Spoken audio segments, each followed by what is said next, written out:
আমরা কংগ্রেসের দিকে বিরুদ্ধে, আমরা বিজেপির বিরুদ্ধে, আমরা চাইছি একটা নীতির ভিত্তিতে দাঁড়াতে। নরেন্দ্র মোদী এখানে এসে বলছে আপনাদের হাতে দুটো লাড্ডু, এক নরেন্দ্র মোদীর লাড্ডু আর একটা তৃণমূলের লাড্ডু। ও লাড্ডু কেউ ছোবে না, ও লাড্ডু খেলে পস্তাতে হবে। আপনারা জানেন লাড্ডু খেলে পস্তাতে হবে, নরেন্দ্র মোদীর লাড্ডু।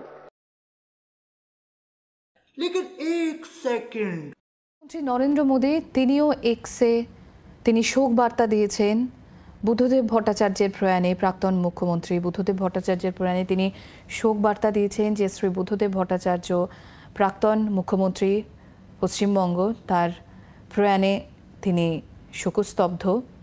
তিনি পলিটিক্যাল স্টলওয়ার্ড বলেছেন, যিনি কমিটমেন্টের সঙ্গে তার রাজ্যকে তিনি সার্ভ করেছেন। হার্টফেল্ট কন্ডোলেন্সেস দিয়েছেন তিনি তার ফ্যামিলি, পরিবার এবং তার সমর্থকদের প্রতি। তারপর তিনি লিখেছেন ওম শান্তি।